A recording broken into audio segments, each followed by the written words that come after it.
மயிலாடுதுறையில் தர்மபுர ஆதீன வித்வான் கோவிந்தராசனாருக்கு நடைபெற்ற முத்தமிழ் விழாவில் இசைக்கல்லூரி மாணவர்கள் 40 பேர் கோவிந்தராஜனின் கீர்த்தனைகளையும் வர்ணத்தையும் இசைத்த ஆராதனையும் மாணவிகளின் நாட்டிய சமர்ப்பணமும் அனைவரையும் கவர்ந்தது. நாதஸ்வரம் மற்றும் மிருதங்க வித்வான்களுக்கு தர்மபுர ஆதீன கர்த்தர் பங்கேற்று சிறந்த இசைக்கலைஞர்களுக்கு விருதுகளை வழங்கி ஆண்டுதோறும் கோவிந்தராசனாருக்கு விழா நடத்தி சிறந்த கலைஞர்களுக்கு விருது வழங்குவதாக அறிவித்துள்ளனர். மயிலாடுதுறையில் உள்ள பழமை வாய்ந்த தர்மபுரம் ஆதீனத்தில் ஆதீன நாகசுர வித்வானாக பணியாற்றியவர் சாகித்ய கர்த்தா கோவிந்தராசனார்.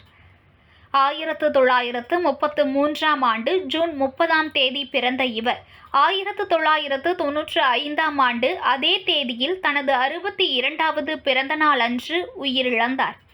இசையில் புதிய படைப்புகளை உருவாக்கிய பெருமை கொண்ட இவரது 90வது பிறந்தநாள் விழா தர்மபுரம் ஆதீன கல்லூரியில் திருக்கடையூர் தர்மயாதீன இசை கல்லூரி மற்றும் சென்னை தர்மபுரத்தார் அறக்கட்டளை சார்பில் முத்தமிழ் விழாவாக இன்று கொண்டாடப்பட்டது.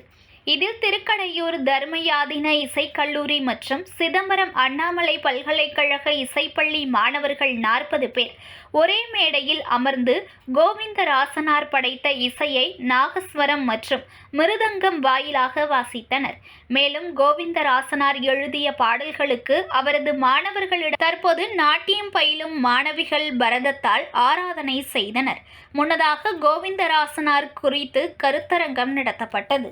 இவ்வாறு முத்தமிழ் விழாவாக நடத்தப்பட்ட இந்நிகழ்ச்சியில் தர்மபுரம் ஆதீனம் 27வது குருமகா சந்நிதானம் ஸ்ரீலஸ்ரீ மாசிலாமணி தேசிக ஞான சம்பந்த பரமாச்சாரிய சுவாமிகள் கலந்து கொண்டு கோவிந்தராசனாரின் உருவப்படத்தை திறந்து வைத்து சிறந்த இசைக்கலைஞர்களுக்கு விருதுகளை வழங்கி பாராட்டு பேசினர்.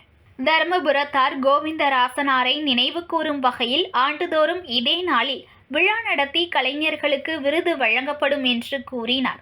இதில் தமிழ்நாட்டின் பல்வேறு மாவட்டங்களில் இருந்து இசைக்கலைஞர்கள் மற்றும் திரளான பொதுமக்கள் கலந்து கொண்டனர்.